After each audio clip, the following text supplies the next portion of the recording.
I think people now perceive having things as the ultimate goal, when all I really ever wanted and still want is to be good at something. When I grew up in the UK, all my heroes were people who had gone out and they'd sailed around the world, they'd climbed mountains, they'd rode oceans.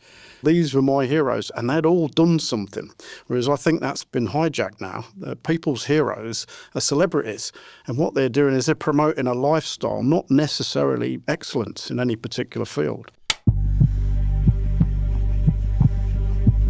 I served in the Royal Marines in the Falklands War in 1982. An old friend of mine who I got back in touch with after we both left, basically his mother contacted me, said, could you get a flight for him to return to the Falkland Islands, because the military will give veterans concessionary flights back there, and she said it would do him good.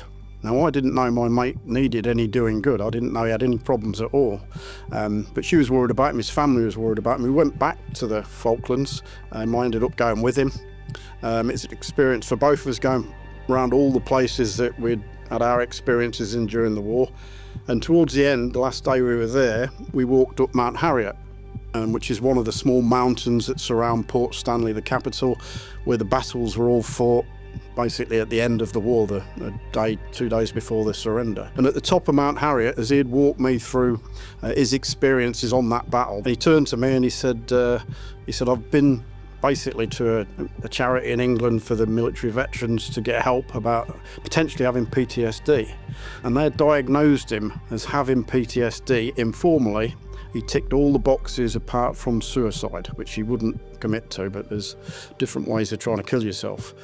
He said that then they turned around to him and said, now go away for 90 days, no drugs, no alcohol, and then we'll diagnose you officially. And he looked at me and he said, if I could do that, Mick, I wouldn't need the help, would I?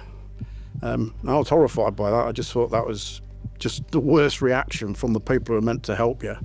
And I said to him, well, we'll do something, mate. We'll create something to get you through that 3 months. And he said, what? And I said, well, we'll kayak around the Falklands.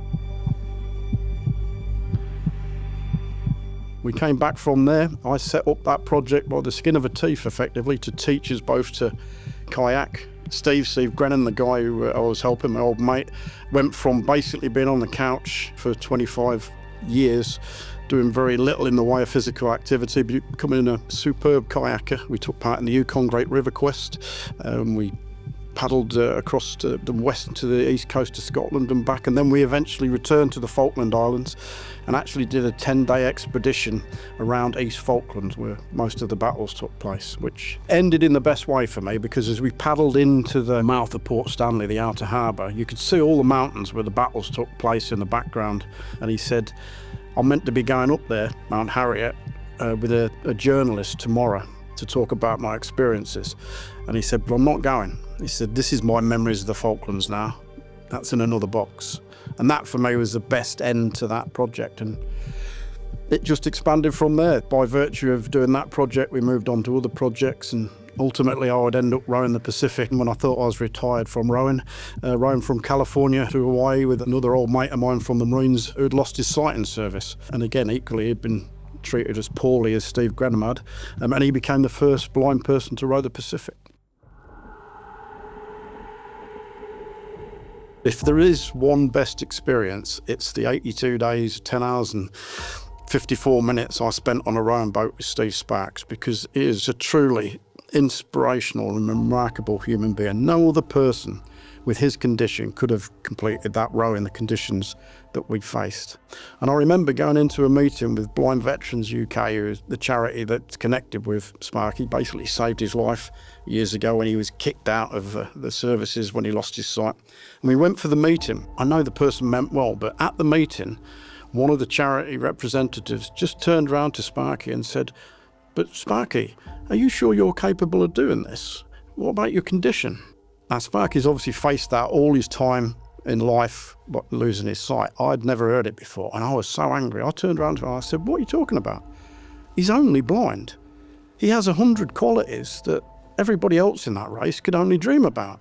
As a team, we'll get over that. We will fix that problem because we'll cope with it as a team. we're all disabled. There's lots of things I can't do.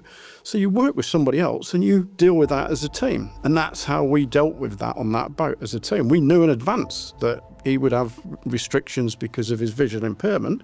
So we just put things in place to deal with that. And I knew that he would be absolutely capable of doing what we did. And he did in extreme conditions.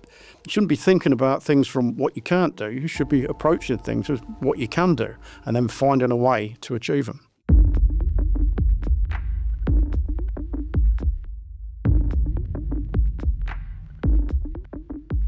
The question about what it takes to row across an ocean, particularly, a lot of people see it as an athletic endeavour, and the way I always describe it, it's physical for sure, but it's not necessarily athletic in the truest sense of the word.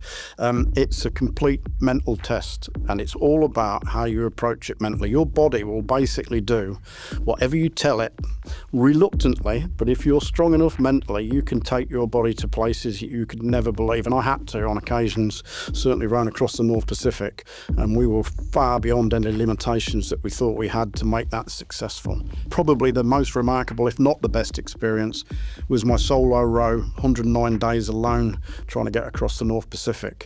I lost communications on day 12, so I was truly isolated for that 4 months. It's probably the biggest lesson that I learned personally on the solo row. One time I had, I think it was 8 days of basically going back more often than I was going forward. Every 2 steps forward, I would be going 3-4 miles back. It was nightmarish and psychologically absolutely destroying me. I was at the bottom of a black hole, probably the nearest I ever got to giving up. My brother had actually created the playlist on the boat because the boat had speakers outside and the playlist would continue to go while I was rowing, and he'd put stuff on there I'll never normally listen to. And it literally my lowest point on that boat when I just didn't think I could go on. This song came out of the speakers called Charmed Life, appropriately enough, from Divine Comedy.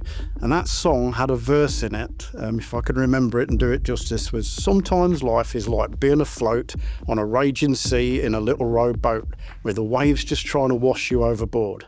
But if you take your chances and you ride your luck, never, never, never, never, never give up, those waves will see you to a friendly shore.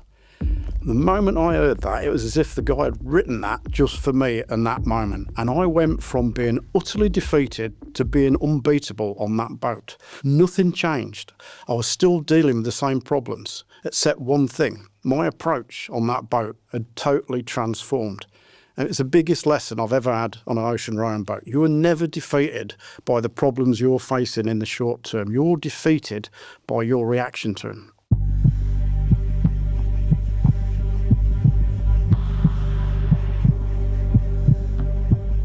At 17 years old, at my 18th birthday, 2 days before the surrender in the Falklands, I helped bury 21 people after the battle for Mount Longdon. 18 paratroopers had been killed in the first night's battle and 3 Royal Navy aircrew. And that's a very impactful experience at that age, because I went there, like most of us, thinking I was immortal.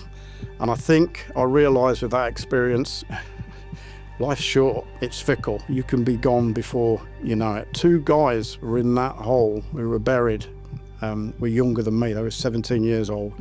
And one guy had a birthday, his 18th birthday, on exactly the same day that I did. So it brought home to me that I wasn't immortal, that life is short and fickle and you have to live it to the maximum, to the potential. So I'd like to think that I've lived a life that was worthy of being given those extra years to a number of people, 256 British servicemen and 786, I think, Argentinians and their families. They didn't have that time. The colours are never brighter than if you think you're looking at them for the last time. And I think that after that experience, I've always looked at the colours of life as brightly as possible. It created an intensity for life and love of life that has burned in me ever since. And that's what my rowing is. That's what the storytelling is. I want to make the most of the time, create the greatest value from the time that I've had. And I'm aware how lucky I am that I got that time.